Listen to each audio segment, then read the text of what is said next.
দেখো আমরা নিউ একদম স্টার্ট করছি সেই হিসাবে তোমার ইন্ডিয়ান ইকোনমি, ঠিক আছে।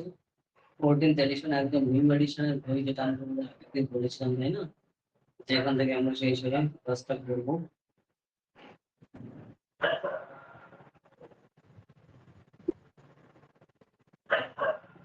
এই হচ্ছে বুক, ঠিক আছে। বেসিক জিনিসগুলো কিন্তু আমরা সেই হিসাবে আস্তে আস্তে ক্লাস করবো। একদম নিউ এডিশনের বই, যাতে তুমি এখন না হলে তাড়াতাড়ি নিয়ে নাও, খুবই হেল্পফুল হবে তোমার এক্সাম দিতে। সায়েন্সের বিষয় যদি আমাদের এক্সাম পাও খুব কাজে দেবে তোমার জন্য, ঠিক আছে। এগুলো মাথায় রাখা দরকার, ঠিক আছে। তারপরে দেখো এখানে ফার্স্টে আমরা ডাইরেক্ট চলে যাবো কোথায়, কন্টেন্টে। কন্টেন্টে বলতে কি এখানে কি কি চ্যাপ্টার রয়েছে, কি কি আছে সেইগুলো ধরে ধরে ফোকাস আমরা করবো। তার এক্সাক্ট মিনিং আমাদের ইন্ডিয়ান ইকোনমি, আমাদের কিন্তু ইকোনমিক্স এক্সামে সিলেবাসে আমাদের কি রয়েছে, ইকোনমি, সেই হয়তো আমাদের এখানে খেয়াল রাখা দরকার, ঠিক আছে। বুঝতে পারছো তো, সেই পার্টগুলো খুবই খুবই ক্রুশিয়াল এক্সামের পার্ট, যে কোন কোন জিনিসগুলো কি কি পার্টে আসে,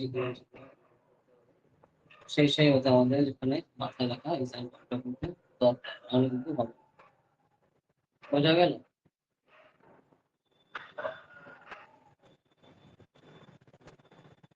এক্সাম আমাদের কি রয়েছে, ইন্ডিয়ান ইকোনমি পার্ট, ঠিক আছে। তো সেই হিসাবে আমাদের কাজ করতে হবে। আমাদের কিন্তু ইকোনমিক্স, কোর ইকোনমিক্স অত সমান হিসাবে বেসিক জিনিসটাই দরকার, ঠিক আছে। তো সেই পার্টটা আমরা ফোকাস করবো। আর যা যা জিনিসগুলো বলবো একদম রিয়েলিস্ট এতে তোমার এগুলো খেয়াল রাখা দরকার।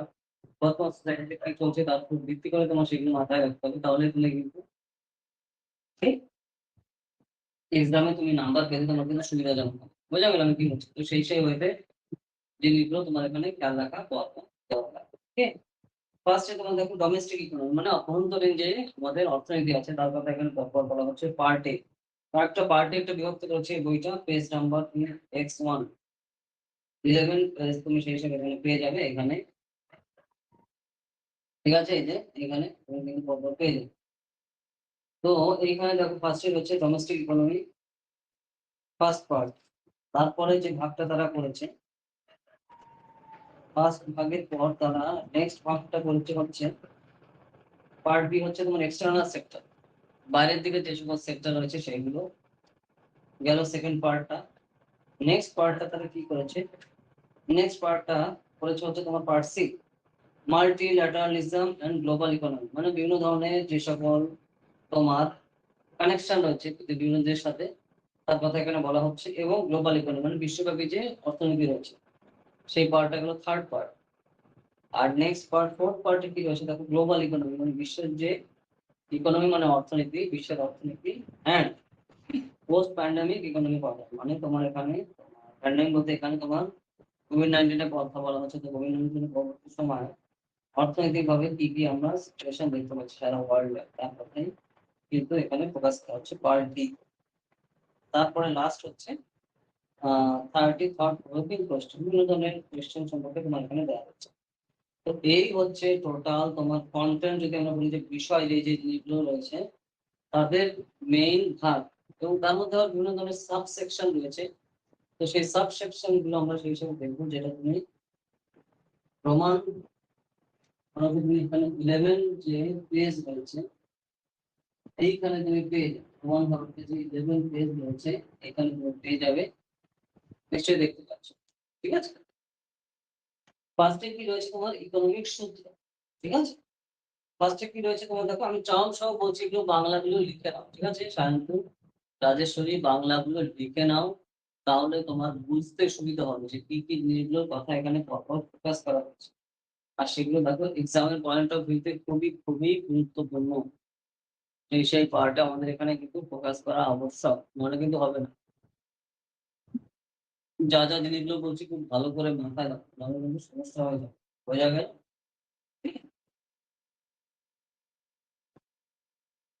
ফার্স্টে কি রয়েছে তোমার দেখো, ইকোনমিক সূত্র, ঠিক আছে। ইকোনমিক যে সকল অর্থনৈতিক যে সকল সূত্রের কথা বলা হচ্ছে, ফার্স্টে হচ্ছে তোমার ঐকোনমিয়া।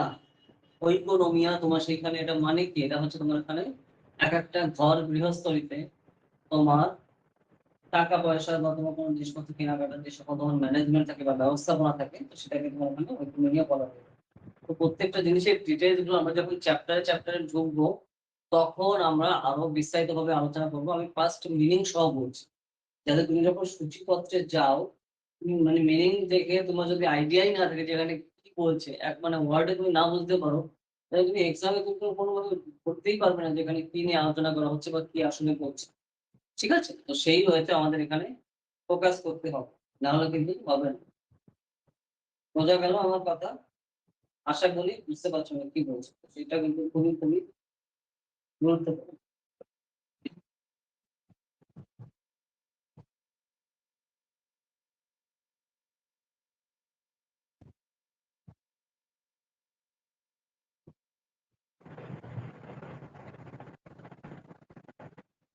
Next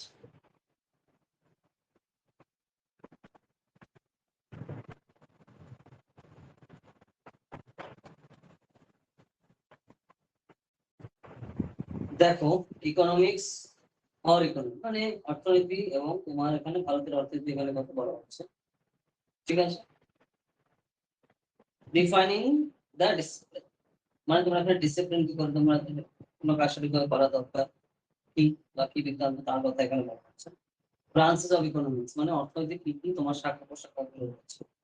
concept of demand and supply মানে হচ্ছে তোমার এখানে চাহিদা এবং যোগান বলতে কি বোঝায়। তো সেই জিনিসটা কথা বলছো। দেখো আমি একদম বেসিক বাংলা সহ বলছি যাতে তোমার এখানে কানেক্ট করতে সুবিধা হয় যে এখানে কি কি সম্পর্কে কি কি জিনিসগুলো এখানে ডাইরেক্ট বলা হচ্ছে। সেভাবে তুমি যদি এখানে ফোকাসটা করো তাহলে কিন্তু তোমার এখানে কভার করতে সুবিধা হবে। ঠিক আছে? বুঝতে পারলে আমার কথা কি বলছি? তারপর দেখো এই যে দেখো central problem of and economy. তো মেইন প্রবলেম কি থাকে একটা অর্থনীতি। ঠিক আছে? 7 চ্যাপ্টারে কি আসছে? দ্য ইকোনমিক অ্যাক্টিভিটি মানে অর্থনৈতিক যে সকল কাজকর্মগুলো ঘটে। বাংলা সহ লিখে রাখো। সায়ন্তন রায়শ্বরী বইটাতে বাংলা সহ চ্যাপ্টারে পাশে লিখে রাখো। তাহলে পরবর্তীতে তুমি যখন পড়বে তোমার সেকেন্ডের মধ্যে ক্যাচ করতে সুবিধা হবে যে হ্যাঁ, এখানে স্যার এখানে কি বলেছিল, এক্সাক্ট বাংলা মিনিংটা কি বলছে। তাহলে তোমার কিন্তু ফোকাসটা করতে সুবিধা হবে। নাহলে কিন্তু সমস্যায় পড়ে যাবে। চলে গেল?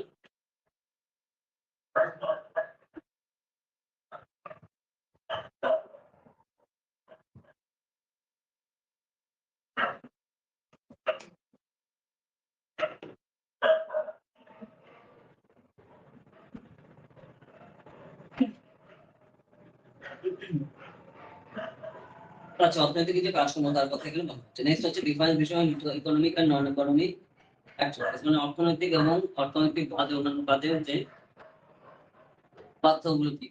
তারপরে কি আসছে তুমি দেখো ক্যাপিটালিস্ট ইকোনমি। ঠিক আছে? পুঁজিবাদী যে অর্থনীতি। তারপর তোমার দেখো কমিউনিজম এন্ড সোশ্যালিজম। কমিউনিজম মানে কি তোমার এখানে সাম্যবাদের কথা বলা হয়। এবার তুমি যখন সোশ্যালিজম মানে সমাজতন্ত্রবাদ গঠন। ঠিক আছে? মিক্সড ইকোনমি মানে মিক্স মানে এখানে একসাথে মিক্সচার করা মানে। তারপর তোমার দেখো সেক্টরস অফ ইকোনমি মানে একটা অর্থনীতিতে আমরা কি কি সেক্টর দেখতে পাই, ভাগ দেখতে পাই। গেল এটা হচ্ছে ফার্স্ট পার্ট রয়েছে তোমার ইকোনমিক সূত্র। পরবর্তীতে the output of an economy মানে একটা অর্থনৈতিক তোমার মানে বহির্ভাগে আমার কি কি আসছে। নেক্সট ফার্স্ট হচ্ছে পারপ্লেক্সিং লার্জেস্ট মানে লার্জেস্ট যে টার্মটা মানে বৃহত্তম এটা যে কথাটা এটা যে এখানে একটু বিভ্রান্ত ভাবে তোমার সেই সব কিন্তু বলা হয়ে থাকে। তো এখানে আসল মিনিংটা কি বোঝাচ্ছে আমাদের দেশে সেইটার কথাই এখানে বলা হচ্ছে। আউটপুট বাইরে থেকে কি কি আসছে প্রোডাক্ট উৎপাদন করা তাই প্রসেস অফ প্রোডাকশন ঠিক করে উৎপাদন করতে হয় এবং সেই জিনিস উৎপাদন করতে যদি কস্ট বা এখানে খরচ লাগছে তার কথা বলা হচ্ছে। আর ওই কম্পেয়ারিং সামথিং আমরা কি অন্য কোনো জিনিসের সাথে কানেক্টেড হয়ে যাচ্ছি, মানে একসাথে একটা রিলেট করছি। নেক্সট হচ্ছে হোয়াট অ্যাবাউট আওয়ার বিদেশি মানে আমাদের বিদেশি যে লোক রয়েছে তার সম্পর্কে আমাদের আইডিয়া কি। বাট মেশিনস প্রসেস যে সকল মেশিন আমরা ব্যবহার করি যন্ত্রপাতি সেগুলো কিন্তু আস্তে আস্তে তার এজ হয় বা বয়স হয়, তাই না? This is GDP so keeping is এটা হচ্ছে তোমার জিডিপি তার কথা বলা হচ্ছে। জিডিপি মানে কি গ্রস ডোমেস্টিক প্রোডাক্ট। ঠিক আছে? গ্রিন জিডিপি রয়েছে তোমার এখানে সবুজ জিডিপি কথা বলছে। ভারতের যে প্রগতিশীল তোমার সেই হিসেবে হচ্ছে তারপর এখানে কথা বলা হচ্ছে। গেল the GDP and the GPA delusion. GDP বলতে এখানে গ্রস ডোমেস্টিক প্রোডাক্টের কথা বলা হচ্ছে। সাবসিডি বলতে কি বোঝায়? ভর্তুকি। তারপরে ট্যাক্স বলতে কি বোঝায়? কর। এই সমস্ত জিনিসগুলো লিখে রাখো। যদি তুমি লিখে রাখো তাহলে তোমার কিন্তু ডিল করতে সুবিধা হবে। যেখানে কি বিষয় বা কি সম্পর্কে এগুলো বলা হবে। এগুলো এক্সামের পয়েন্ট অফ ভিউ থেকে কিন্তু খুবই ক্রুশিয়ালি দেখা দরকার। নাহলে কিন্তু হবে না। পয়েন্ট বলার চেষ্টা করো তুমি কি করছো। ঠিক আছে? প্রাইস তোমার এখানে দাম বৃদ্ধি। ইম্পোর্টেন্স অফ অ্যাডজাস্টমেন্ট এবং ইনফ্লেশন। মানে অ্যাডজাস্টমেন্ট মানে কোনো একটা জিনিস অ্যাডজাস্ট করা। সমতা বজায় রাখা। তারপর হচ্ছে তোমার এখানে ইনফ্লেশন মানে এখানে মুদ্রাস্ফীতির কথা বলা হচ্ছে। স্ট্যাটিস্টিক্যাল কম্পিউটেশনাল এক্সারসাইজ মানে এখানে তোমার গুণগতভাবে তোমার সেই হিসাবে যে মানগুলো রয়েছে তো সেগুলো কি রয়েছে? মানে একটা জিনিসের তার কথা এখানে বলা হচ্ছে। রিভার্সিয়াল গ্রোথ আউটপুট। আউটপুট বলতে কোনো একটা সেখান থেকে আউটপুটে আমরা কি পাচ্ছি? ঠিক আছে? তার কথা বলছি। অ্যাডভাইজারি কমিটি বিভিন্ন কমিটির কথা বলা হচ্ছে। তোমার দেখো যে গ্রস ভ্যালু কোনো একটা বিষয় সম্পর্কে ভ্যালু টোটাল কি আছে সেটা তোমার ঠিক আছে? তোমার জিপিএ কি ইকোনমিক থেকে তোমার বেটার কি মনে হয়? ওকে। এখানে জিপিএ নিয়ে তোমার সেম জিনিসগুলো এগুলো বলা হচ্ছে। ডিস্ট্রিক্ট লেভেল জিডিপি কি আসছে আমাদের ভারতবর্ষে জেলা ভিত্তিক জিডিপি জেলা আর ওই তো এইভাবে কিন্তু ডিটেইলসে বলা হচ্ছে। তো সেই এখানে খেয়াল রাখা অবশ্যই। ঠিক আছে? $5 বিলিয়ন ইকোনমির কথা এখানে বলা হচ্ছে দেখো এখানে কন্ট্রাকশনস বলা হচ্ছে রিসেশনস এন্ড ডিপ্রেশন। এখানে দেখো কন্ট্রাকশন মানে হচ্ছে তোমার এখানে বলা হচ্ছে সংকোচনকে বলা হয় কন্ট্রাকশন। রিসেশন হচ্ছে তোমার সেই হিসাবে বলা হয় মন্দাকে। আর যদি আমরা ডিপ্রেশন বলি কোনো মুদ্রার যখন মন্দাবস্থা বলা হচ্ছে তখন সেটাকে তোমার ডিপ্রেশন বলা হয়ে থাকে। গ্রোথ রেট মানে হচ্ছে তোমার প্রবৃদ্ধি রেট। সেটাকে আমরা জেনারেলি প্রবৃদ্ধি গ্রোথ রেট বলি। ঠিক আছে? তুমি এখন দেখো যে $5 বিলিয়ন ইকোনমির কথা বলছি। The healthy rate growth, high growth. Growth মানে এখানে প্রবৃদ্ধির কথা বলা হচ্ছে না, বৃদ্ধির কথা এখানে বলি। নেক্সট হচ্ছে দেখো trickle down theory. The trickle down equals here down. এটা হচ্ছে তোমার চুইয়ে পড়া নীতি। এখানে আমরা trickle down theory বলা হয়ে থাকে। How to achieve the $5 trillion dream? তো আমাদের যে $5 trillion যে ড্রিম রয়েছে তো সেটা আমরা কি করে নিতে পারি বা অ্যাচিভ করতে পারি তার কথা এখানে বলা হচ্ছে। सबका साथ सबका विकास से बात नहीं करना चाहिए इंडस्ट्रियल रेवोल्यूशन এখানে ক্লাব অফ রোমের কথা এখানে বলা হচ্ছে। তো যখন ক্লাব অফ রোমের মধ্যে এটা দেখো লিমিটেড রিসোর্স কিন্তু হচ্ছে পৃথিবী সেটা তোমার ক্লাব অফ রোম এই টার্মগুলো কিন্তু ব্যবহার করা হয়। ইকোনমিক কিছু টার্ম আছে তো সেগুলো আমরা তখন চ্যাপ্টার ওয়াইজ পড়বো সেগুলো নিয়ে বিস্তারিতভাবে আলোচনা করবো। যেগুলো মেইন চ্যাপ্টারে বাংলা মানে কি তো সেইগুলো পড়ছি সেই জিনিসগুলো রিলেট করার চেষ্টা করি যেখানে কি রয়েছে বাকি কি বৃত্তান্ত মানে এখানে মিনিংটা বোঝাচ্ছে। তো সেই ওয়েতে জিনিসটা আমাদের এখানে খেয়াল রাখতে হবে। ঠিক আছে? এরপরে দেখো যেটা আমরা দেখতে পাচ্ছি যে টিপল বটম লাইন তোমার টেকসই উন্নয়নের যে মাপকাঠি তো সেই হিসাবে আমরা কিন্তু দেখতে পাচ্ছি sustainable development goal. Sustainable development goal মানে টেকসই উন্নয়নের যে মাপকাঠি দেখা যাচ্ছে। ওকে। নেক্সট আছে তোমাদের ইন্টেন্স ক্লাইমেট মানে আবহাওয়া সম্পর্কে আমরা সেসব কি বলছি জলবায়ু সম্পর্কে জলবায়ু। ঠিক আছে? তারপর তোমার দেখো হিউম্যান ডেভেলপমেন্ট ইন্ডেক্স যে এসডিআই ইন্ডেক্স বিভিন্ন ধরনের ইন্ডেক্স বের হয় এবং সেই ইন্ডেক্সে ইন্ডিয়ার ব্যাংকিং কিভাবে ভারত কাজ করছে তো এগুলো নিয়ে রেগুলার কোয়েশ্চেন আসে সেই ওয়েতে তোমার এগুলো মাথায় রাখতে হবে নাহলে কিন্তু তুমি ঠিকঠাক নাম্বার পাবে না। ব্যাপারটা বুঝতে পারলেন কি? তো সেই ওয়েতে আমাদের জিনিসগুলো কিন্তু খেয়াল রাখতে হবে এক্সামে পয়েন্ট অফ ভিউ তে সেগুলো খুবই কিন্তু গুরুত্বপূর্ণভাবে আমাদের দেখানো দরকার নাহলে সমস্যা। Okay? Next demography is not destiny India is the most population demography মানে এখানে বলা হচ্ছে কি জনসংখ্যা পৃথিবীর মধ্যে এখন সবথেকে বেশি জনসংখ্যা কোথায় রয়েছে শুধুমাত্র ভারত। ঠিক আছে? তারপর দেখো যে পার্চেজিং পাওয়ার পার্টির কথা বলা হচ্ছে মানে পার্চেজিং পাওয়ার পার্টি বলতে তোমার এখানে ক্রয় ক্ষমতার কথা বলা হচ্ছে প্রত্যেকটা ব্যক্তি কি পরিমাণে থাকতে পারে তো সেটা ক্রয় ক্ষমতা যে দেশ সেই দেশ ঠিক আছে? এর পরবর্তীতে দেখবে যে mobilisation of resources planning and managing the economy করে আমরা এখানে ম্যানেজ করতে পারি পরিকল্পনা করতে পারি এখানে মোবিলাইজেশন তো এখানে মোবিলাইজেশন মানে ধরো যে সুযোগ ধরুন আমাদের সম্পদ রয়েছে তো সেগুলোকে কিভাবে আমরা সঠিকভাবে কোনো সমাবেশের মাধ্যমে ঠিকঠাক করতে পারি সেটা মাথায় রাখা এখানে দরকার।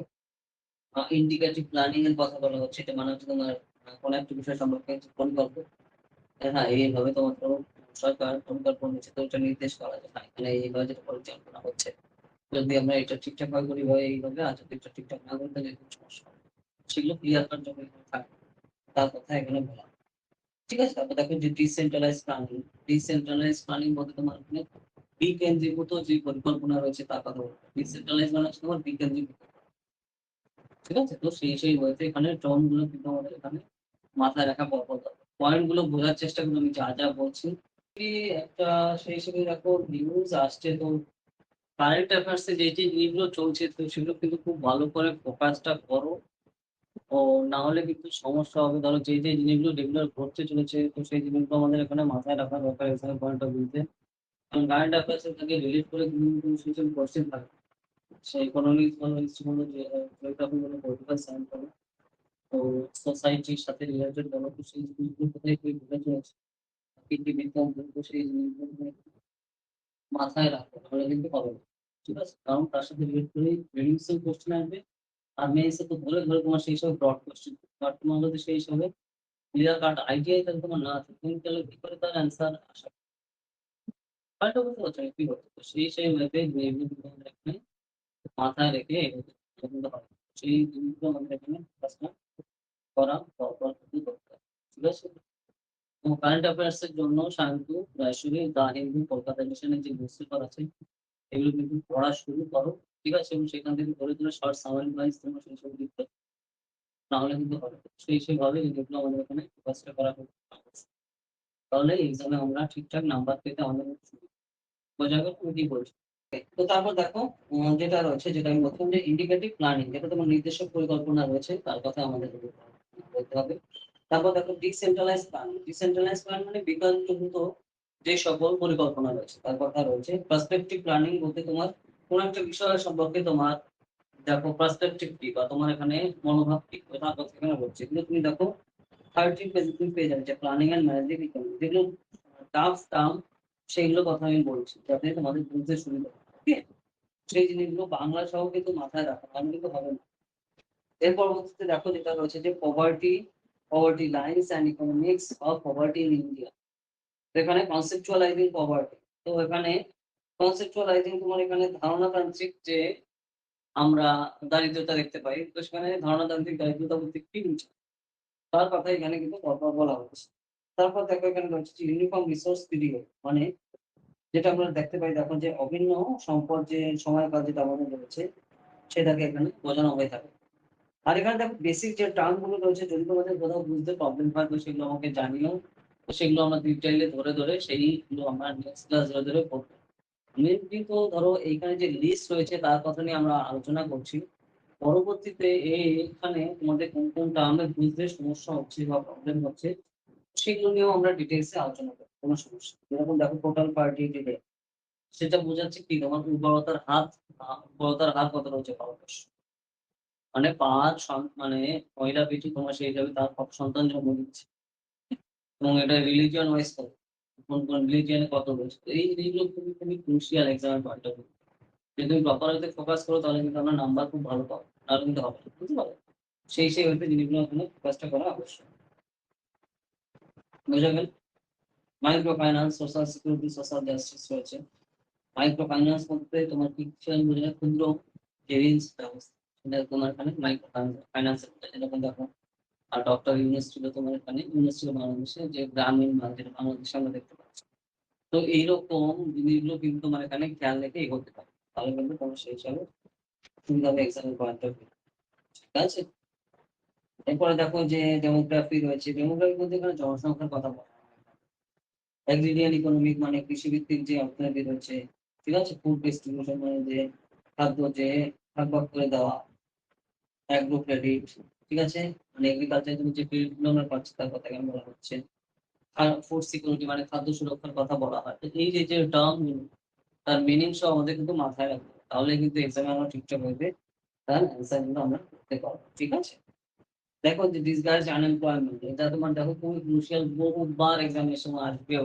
তো এটাকে ডিসগাইজড আনএমপ্লয়মেন্ট বলতে বোঝায় ছদ্মবেশী যে তোমার বেকারত্ব, সেটাকে তোমার ডিসগাইজড আনএমপ্লয়মেন্ট বলা হয়ে থাকে। ওকে? প্রায়োরিটি সেক্টর লেন্ডিং কি বলা হয়, তাহলে তোমার অগ্রাধিকার খাতে ঋণদান। কোন কোন খাতে আমরা অগ্রাধিকার দেখতে পাচ্ছি, অগ্রাধিকার খাতে ঋণদান সম্পর্কে এটা বলা হয়। ঠিক আছে, তো সেই মধ্যে খেয়াল রাখা দেখা যায় যে লাইভ স্টকের কথা বলা হয়। যে লাইভ স্টক মানে কি? লাইভ স্টক বলতে বোঝানো হচ্ছে তোমার পশুপালনের কথা।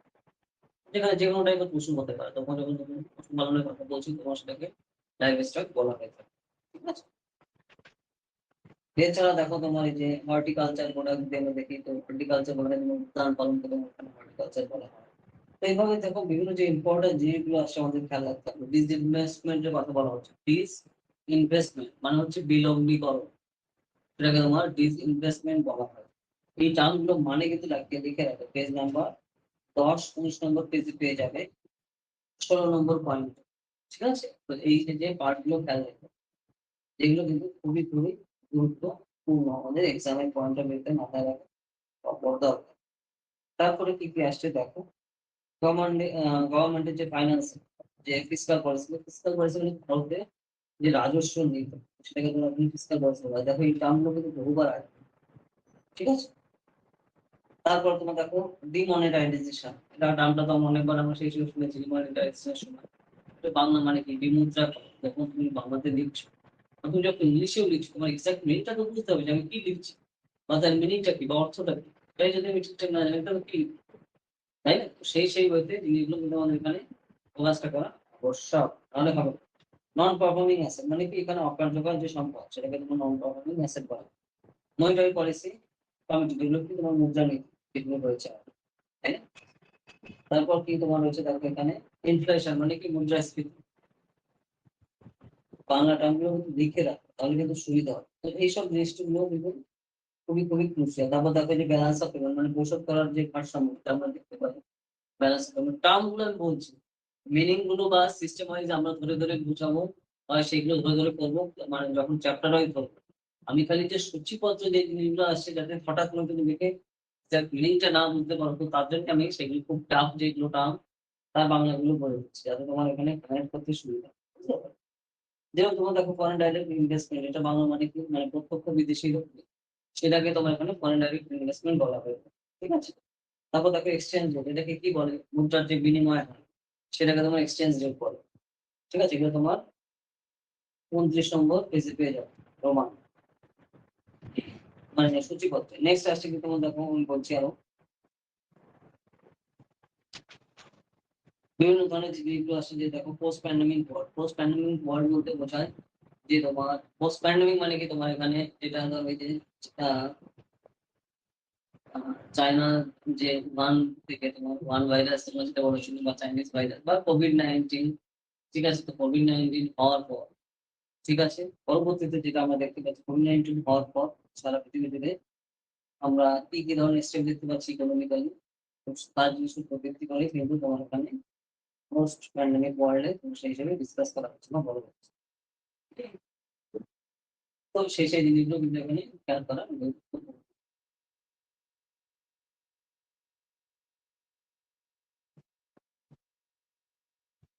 তো সেই মধ্যে জিনিসগুলো কিন্তু এখানে মাথায় রাখা পড়বে। নেক্সট,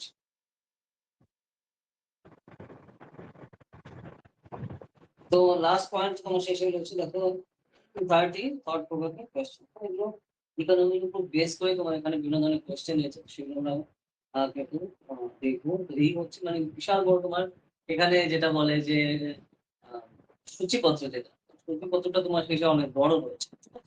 কিন্তু যেগুলো খুব টাফ যে টার্ম গুলো, আমি তাও বাংলা মিনিং সব বলে দিলাম। পারলে বা তুমি যদি চাও বাংলা মিনিং গুলো তুমি পাশে লিখে রাখো, মানে ওই টার্মটার পাশে, তাহলে পরবর্তীতে তুমি যখন পড়ছো, তখন তোমার কানেক্ট করতে সুবিধা হবে কি কি বিষয় নিয়ে এখানে বলা হচ্ছে, বা একটা বিষয় হচ্ছে। আর যদি অন্য কোনো টার্ম তোমার যদি কঠিন মনে হয়, সেটা বলো, সেটা নিয়ে বেশি আলোচনা করবো নেক্সট ক্লাস।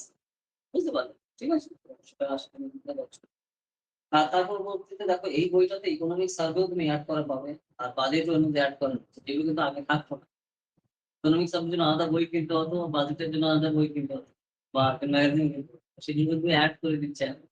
সেটা একটা বিশাল পজিটিভ এসেপ্ট। এই জন্য এই বইটাতে তোমরা কিছু পেয়ে যাবে সঞ্জীব বাংলা বই। এই জন্য আমি তোমাদের এটা রিকমেন্ড করেছি বইতে। আর এটা তোমরা নিয়েও নাও, কিনেও নাও, যেটা তোমার জন্য খুবই helpful।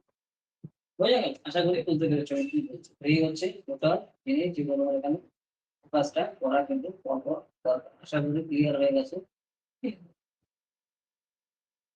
আমি কি বললাম, নেক্সট আসছে কি তোমাদের। ওকে, তো এই হচ্ছে টোটাল জিনিস, আশা করি বুঝতে পেরেছো। আর কি কি জিনিসগুলো আমি বললাম, তো এই জিনিসগুলো কিন্তু ফোকাসটা করা দরকার, খুবই খুবই ক্লিয়ার হইতে। আর যদি দেখো তোমরা এই কারণে আমি লাইভ ক্লাসে কথা বলি, তোমরা যদি লাইভ ক্লাসে থাকো, জয়েন করো, তো তাহলে তোমাদের কোথায় কি কি টার্ম যদি সমস্যা হচ্ছে, কোথায় কি কনফিউশন আছে, প্রবলেম আছে, সেগুলো তোমরা যদি এইসব জিনিসগুলো নিয়ে আমরা ডিসকাস করি। বাট তুমি যদি সেটা লাইভ ক্লাসে নাই থাকো, তাহলে সেগুলো আমরা কি করে বলবো, তাই না? আমারটা বুঝতে পারছো না কি বলছো, তো সেগুলো তো খুবই খুবই ক্রুশিয়ালি আমাদের এখানে দেখা দরকার, নাহলে তো হবে না। আশা করি বুঝতে পারছো আমি কি বলছি, আসলে সেভাবে জিনিসগুলো কিন্তু মাথায় রাখো, নাহলে কিন্তু হবে না। ঠিক আছে? ওকে, তো আমরা নেক্সট ক্লাসে একদম এই যে ইকোনমিক্স সার্ভে বা বাজেট থেকে এখান থেকে স্টার্ট করবো। যে ইকোনমিক্স সার্ভে দেখো 2025 যে বাজেট রয়েছে, এইখান থেকে আমি দেখিয়ে রাখছি।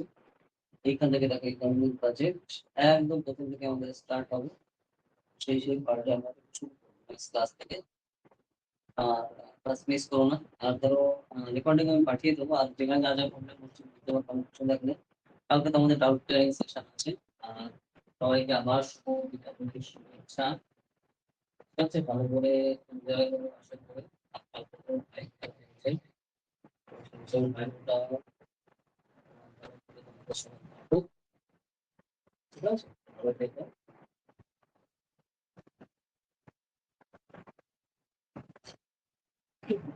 আমাদের আজকে এই অবধি থাকছে সেশন।